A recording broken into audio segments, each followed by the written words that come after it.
Today, we're going to torque spec this motor. We're going to torque the crank bearings down, and we're going to torque the piston connecting rods down. Now, I've looked these all up online. It differs for every motor and every year. 2-bolt and 4-bolt is different. Even different size piston connecting rods is different. So make sure you look up your torque specs. For my crank bearings is 70 foot-pounds of torque, and for my piston connecting rods, it's 45 foot-pounds of torque. And what we've done is we just went and borrowed a nice handy torque wrench. Now, I'm not going to show you guys how to use these torque wrenches because they're very simple. I guess I am going to show you how to use these fucking torque wrenches. So, how you set your foot-pounds is you basically just, this one here, you basically just twist it until you get your foot-pounds that you want. Now, we're going to do the 45 first, because that's the lowest one and easiest to get to. So just simply by twisting the end of the handle, you get her to 45 foot-pounds. We will be torquing everything to factory specs. The only thing that we will not be torquing to factory specs is the heads. We will be doing a little over factory because I find that it helps tighten everything down, and under the immense heat of demolition derby, I find that it takes the heat a little bit better.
What we have here is cam gears. Now this is the cam gear I took out of the motor, and this is the cam gear I'm putting in the motor. And the reason why I'm switching cam gears is this one's broken. This right here is an aluminum gear with nylon on the teeth. And the reason for this is it's lighter and it's quieter.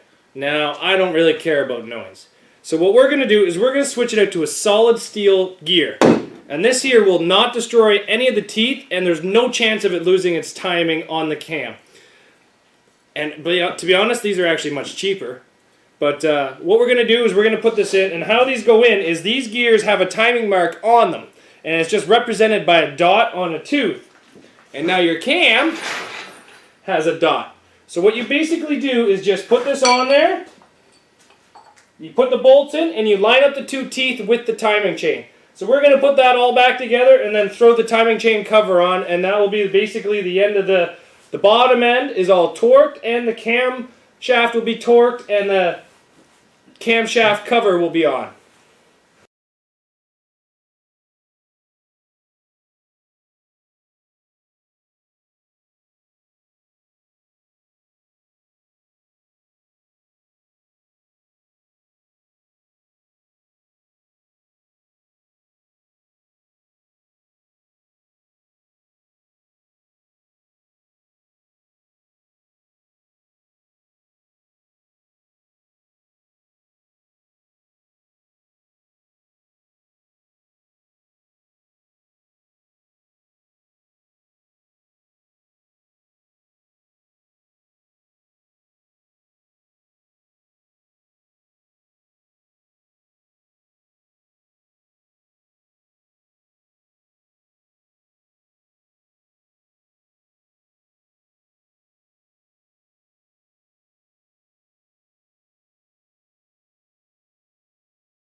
Well, there you guys go. We torqued the bottom of the motor, all the connecting rods, all the crank bearings.